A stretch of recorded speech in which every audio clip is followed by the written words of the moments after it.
Festivals के बहाने ना हमारे घर का बिल्कुल रूप रंग बदल ही जाता है। तो मैं आपसे कहती हूँ ना कि कोई भी आपको एक रूटीन या टाइम टेबल बनाने की ज़रूरत नहीं है क्लीनिंग का या बहुत सारे डेकोरेशन का, अगर आप फेस्टिवल्स को प्रॉपरली फॉलो करते हैं। हाँ, डेली रूटीन के तो हमारे पास कुछ ना कुछ एक फिक्स टाइम और उसके अकॉर्डिंग काम करने का तरीका होना ही चाहिए। तो देखिए, अब दिवाली आ रही है तो नया सामान तो हम लेते ही हैं, लेकिन वो बहुत ज़रूरी नहीं है कि हम कुछ नया सामान लें और उससे घर को सजाएं। अगर हम अपने पुराने चीज़ों को ही ठीक कर लेना तो उसी से हमारा घर सुंदर लगने लगता है। और देखिए, ये एक वुडन चौकी है जो मेरी तुलसी जी है ना, जो बाहर रखी रहती हैं, उनके सामने रखी रहती थी, और ऐसी मेरे पास 2 चौकियाँ हैं। तो मैंने सोचा कि इसको सही करती हूँ और इसका एक वीडियो भी आपके साथ शेयर करती हूँ, क्योंकि देखिए इसमें ना मैं कुछ मिरर्स लगाने वाली हूँ और कुछ थोड़ा सा काम और करूँगी।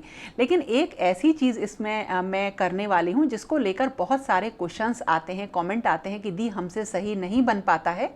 तो मैंने सोचा चलो आज के वीडियो में यही आपके साथ शेयर करती हूँ। और अब ना नवरात्रि का लास्ट डे भी है, महानवमी है, तो उसकी पूजा और मैंने किस तरीके से वो दिन बिताया वो भी आपके साथ शेयर करूँगी। तो सबसे पहले मैंने चौकी पर ना थोड़ा सा फेविकॉल लगाकर, या आपके पास कोई भी फेवी बॉन्ड वगैरह हो उसे लगाकर मिरर्स को अपने अकॉर्डिंग पहले हमने पेस्ट करना है, और फिर चलिए देखते हैं आगे का काम।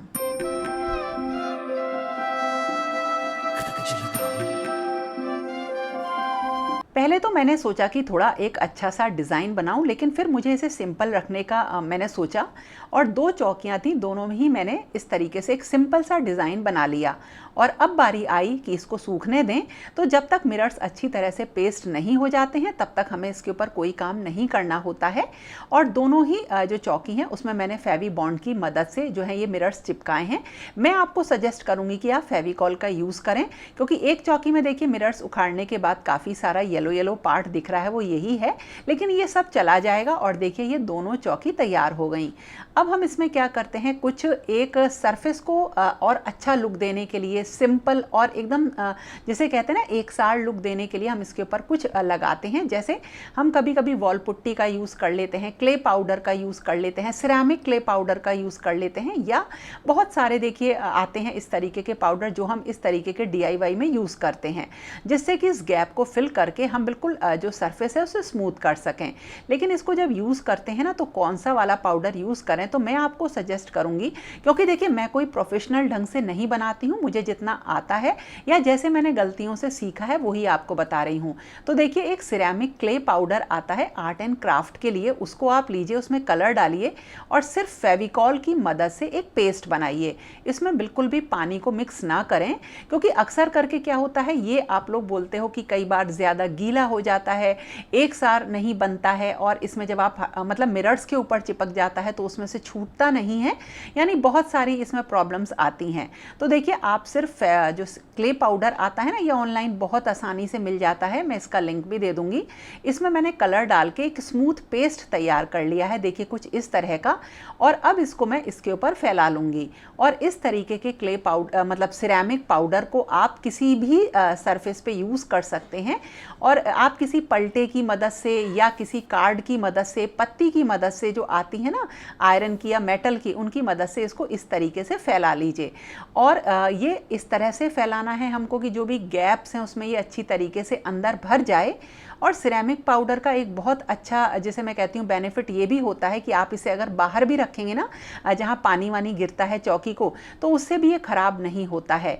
वैसे तो जो वॉल पुट्टी की मदद से जो आप इस तरीके से अगर बनाएंगे ना तो उसमें थोड़े क्रैक आ जाते हैं, फिनिशिंग बहुत अच्छी नहीं आती है, लेकिन इसमें ना क्ले पाउडर से एक चमक आती है, बहुत अच्छी फिनिशिंग आती है।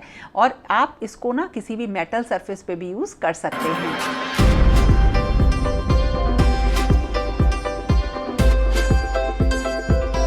ये देखिए बिल्कुल इस तरह से मिरर्स के ऊपर भी अच्छी तरीके से आ गया है, लेकिन आप बोलोगे कि इसको हटाएंगे कैसे, तो वो मैं अभी आपको आगे बताऊंगी।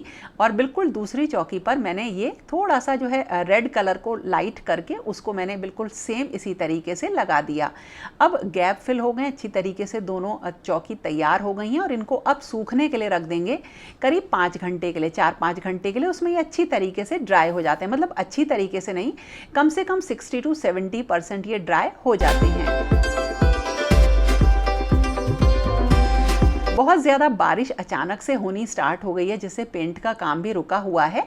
और जो बाहर का कुछ सामान है उसमें देखिए इस तरीके से बारिश की जो मौसम गया था उसमें रस्ट भी लग जाती है। मैंने आज सोचा चलो इसको भी सही कर लेती हूँ। तो एक ना इस तरीके से रेगमार्क आता है या सैंड पेपर आता है, उसकी मदद से सबसे पहले ना मैं इसमें जो रस्ट लगी हुई है उसे छुड़ा के फिर मैं इस पर ऑयल पेंट करूँगी। लेकिन क्योंकि इनकी हालत ज़्यादा ख़राब हो रही है तो इस पर मैं प्राइमर लगा देती हूँ, जो मेटल प्राइमर आता है।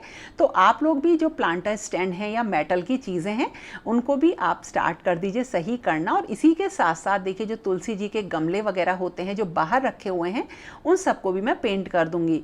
और इसी बीच में ना मेरा जो मैंने DIY बनाया था ना वो सूख भी रहा है, ड्राई हो रहा है।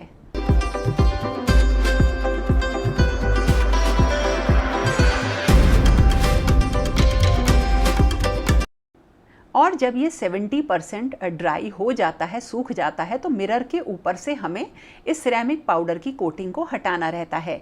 अब आप इसे कैसे हटाएंगे, आप एक स्पंज ले लीजिए और उसे थोड़ा सा पानी में सोक करके इसके ऊपर हमें फिराना है। थोड़ा सा हल्का सा इसे कोशिश करनी है कि इसके ऊपर से छूटे। लेकिन पहली बार में जब आप इसे इसके ऊपर लगाएंगे तो बिल्कुल भी नहीं छूटता है। इसे हमें कम से कम 5-6 बार इसी तरीके से रगड़ना होता है और मिरर्स पे से धीरे धीरे सिरेमिक पाउडर की कोटिंग हटती चली जाती है। नहीं तो अगर आप ऐसा नहीं करेंगे तो आपको नाइफ की मदद से ना इसे खुरच खुरच के हटाना पड़ता है। जैसे जब मैंने फर्स्ट टाइम बनाया था इस तरह का DIY तो मैं समझ ही नहीं पाई थी कि किस तरह से इसको हटाऊं, और मैंने गीले में ही स्पंज को फेरना स्टार्ट कर दिया था, जिसकी वजह से सारा DIY बिगड़ गया था। तो ध्यान रखिएगा कि ये गीला ना हो, आप ऐसे ही इसको ड्राई होने दीजिए और करीब ये 60-70% जब सूख जाए तब इसके ऊपर स्पंज की मदद से गीला करके इस तरीके से हमें 6-7 बार रगड़ना है हल्के हाथों से।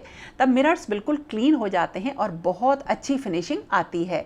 एक बहुत ही आसान तरीका है और इसकी मदद से आप किसी पुराने सामान पे, नए सामान पे बहुत अच्छे से मोज़ेक आर्ट कर सकते हैं, मिरर आर्ट कर सकते हैं। और ये बहुत टिकाऊ होती है, देखने में अच्छी लगती है और बहुत ज़्यादा मेहनत भी इसके लिए नहीं करनी पड़ती है।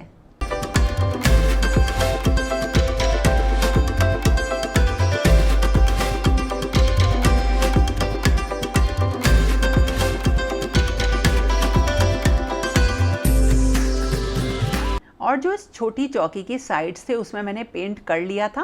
पहले मैंने एक इसी तरीके से चौकी का मेकओवर किया था, तो साइड में एक बहुत ही अच्छी लेस लगाई थी, लेकिन लेस थोड़ी गीली हो जाएगी, मुझे इनको बाहर रखना है या मंदिर में मतलब रखना है, तो मैंने सोचा चलो सिंपल पेंट कर लेते हैं। बहुत ही सुंदर ये लगी।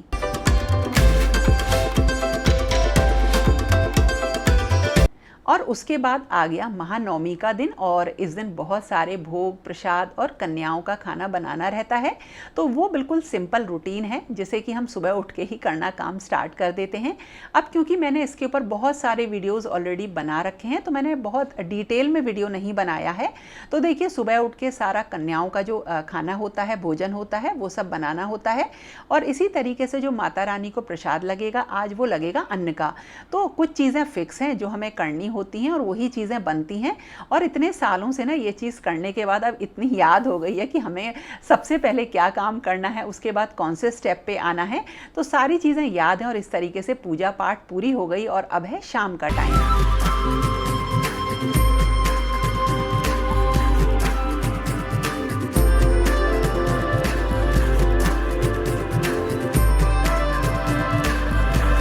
और अब जो मैंने माता रानी की चौकी लगाई थी उसको अब मुझे हटाना था, मतलब सारे सामान को व्यवस्थित करना था, क्योंकि अब लगातार एक के बाद एक सारे फेस्टिवल्स हैं और मैं इसे नवमी के दिन शाम को ही मतलब करती हूँ। ये काम हमेशा से जैसे करते आए हैं मैं वैसे ही करती हूँ। जल्दी से बहुत सारी चीज़ों को मैं बदलती नहीं हूँ जब तक कि उसके बिल्कुल मतलब मैं कहूँ कोई लॉजिकल चीज़ें मुझे नहीं समझ में आती हैं।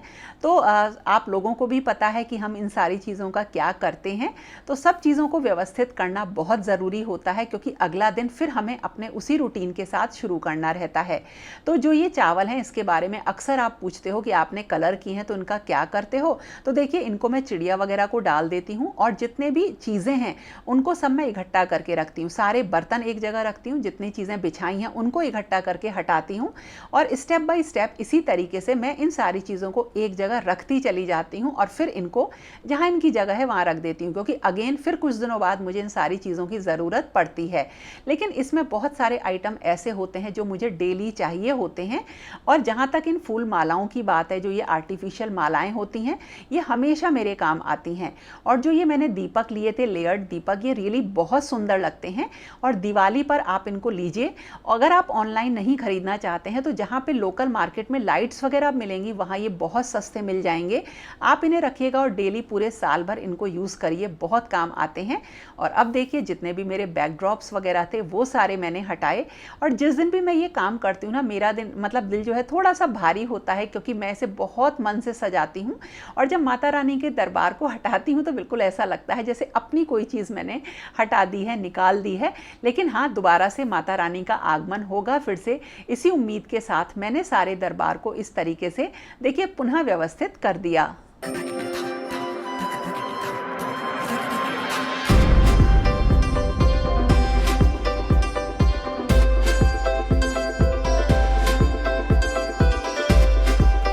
और अब बारी आई इस सामान को अपनी जगह पे रखने की।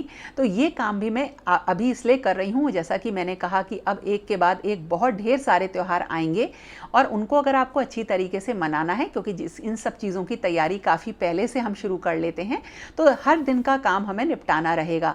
थोड़ी सी मेहनत बढ़ जाती है, लेकिन इसी के साथ साथ त्योहारों का जो जोश है ना, वो काफ़ी काम करा देता है।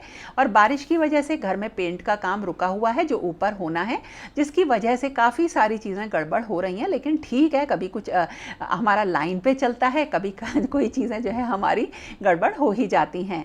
तो दोस्तों, ये था मेरा आज का वीडियो। कैसा लगा ज़रूर बताना, और अगर पसंद आए तो लाइक कमेंट शेयर करना बिल्कुल मत भूलना। तो फिर मिलेंगे कुछ नए वीडियोज़ के साथ। तब तक के लिए okay friends, thank you and bye bye and शुभ नवरात्रि।